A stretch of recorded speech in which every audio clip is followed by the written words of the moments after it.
Hai, saya Giniung Permana. Dalam waktu 12 menit ke depan, saya akan bercerita berbagi pengalaman guru dalam pembelajaran jarak jauh di masa pandemi ini.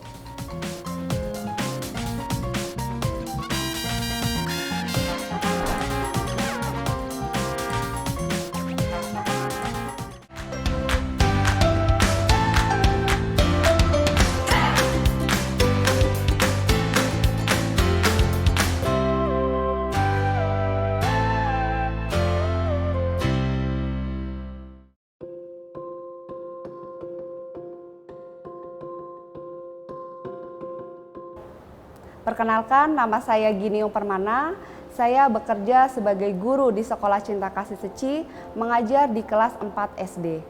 Saya bekerja sebagai guru awal tahun 2013, dimulai dari guru infal atau guru pengganti di Sekolah Cinta Kasih Seci ini, mengajar kelas 2 SD. Bersyukur sampai saat ini saya masih diberikan kesempatan dan kepercayaan oleh Sekolah Cinta Kasih Seci, sehingga saya masih mengajar di sekolah ini. Alasan saya memilih profesi guru karena memang sebelumnya saya menempuh pendidikan di jurusan keguruan. Saya juga sangat senang, sangat enjoy dalam mengajar, terutama mengajar bersama anak-anak itu ternyata menyenangkan.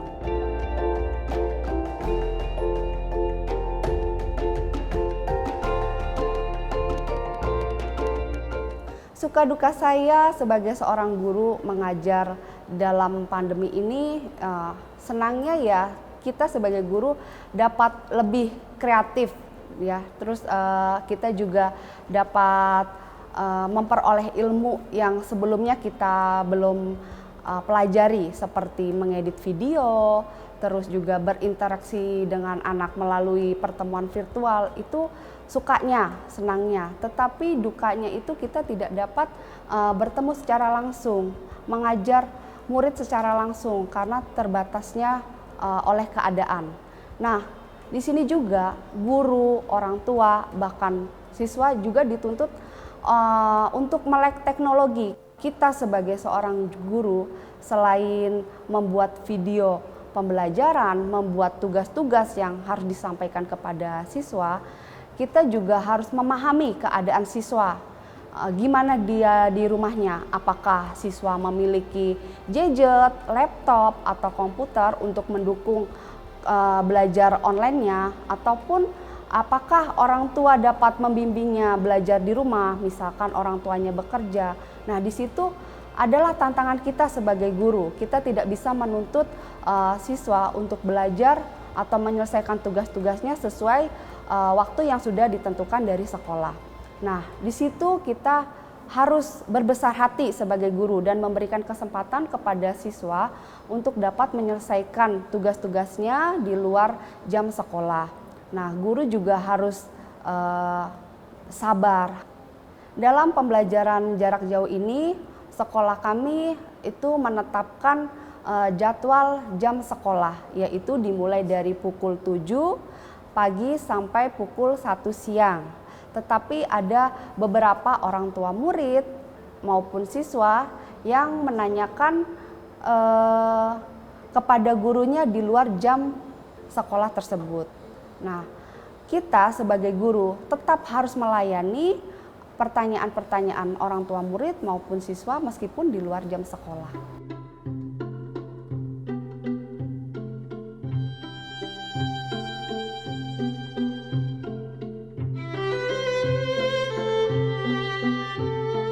Respon anak-anak saat ini dalam pembelajaran jarak jauh ini, sejauh ini sih saya melihatnya positif.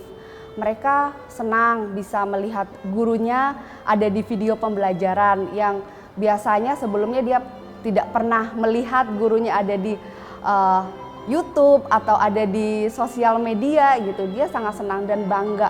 Dan ada juga beberapa orang tua murid menyampaikan ke saya, "Miss, anak saya senang loh ngelihat video Miss yang ada di video pembelajaran, dilihat terus, ditonton terus." Nah, itu menjadi salah satu motivasi saya untuk selalu kreasi, lebih kreatif lagi dan membuat video pembelajaran dari pembelajaran sebelumnya itu yang berbeda-beda, sehingga anak akan tertarik, akan semangat belajarnya tanpa harus disuruh oleh orang tuanya untuk belajar. Dengan itu anak udah ada kesadaran, aku mau lihat video guruku gitu. Jadi dengan adanya itu anak akan belajar dengan senang hati tanpa ada paksaan.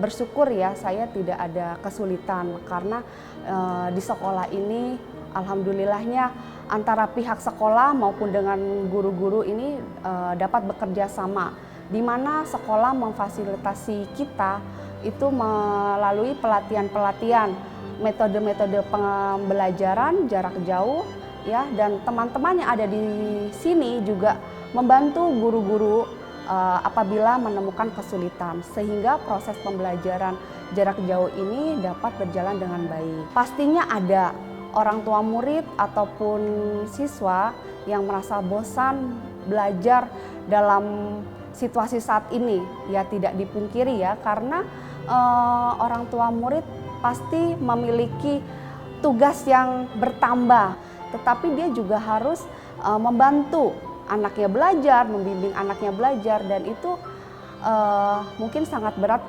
untuk orang tua siswa, apalagi ada orang tua siswa yang memiliki anak lebih dari satu, itu pasti lebih berat.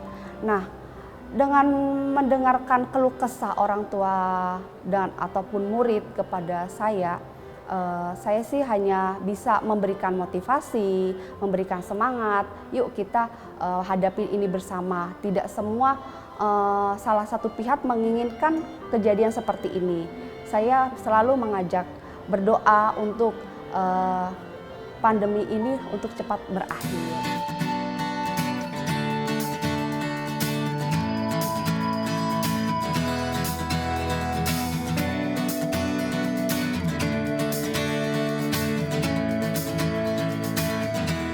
Cara saya untuk menjalin kedekatan dengan siswa ya, itu pastinya dengan komunikasi yang baik antara saya dengan siswa.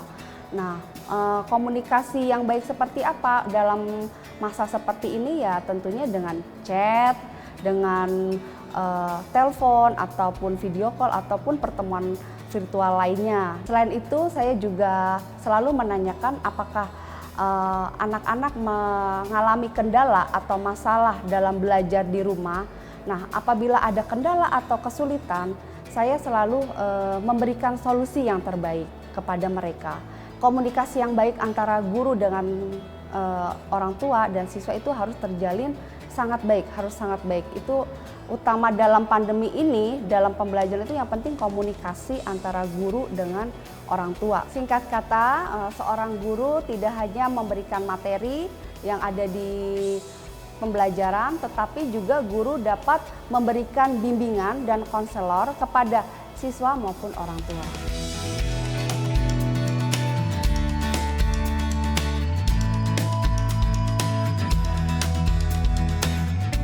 Awal mula saya mengikuti lomba mengajar kreatif, sebelumnya itu dilakukan di lingkungan sekolah. Nah, dari sekolah dipilihlah 5 besar.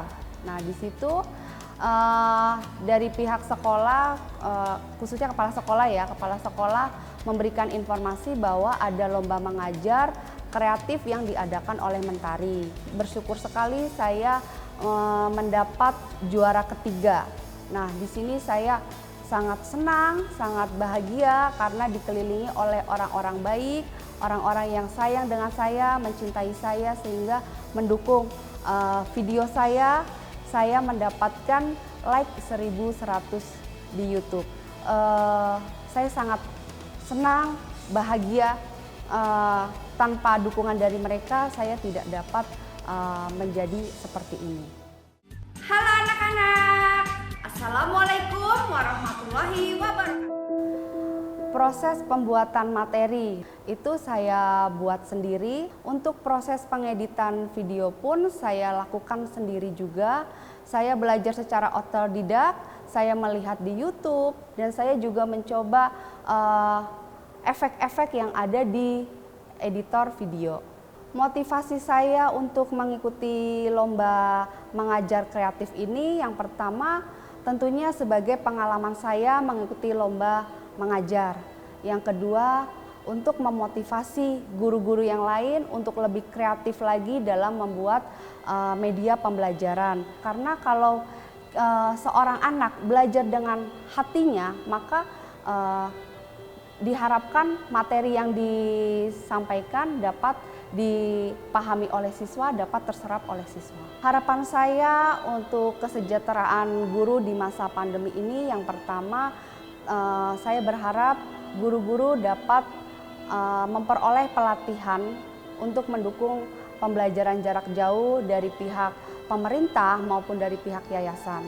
Yang kedua, saya berharap juga semoga guru-guru dapat mengakses internet dimanapun dia berada sehingga dalam proses pembelajaran dapat berjalan dengan lancar.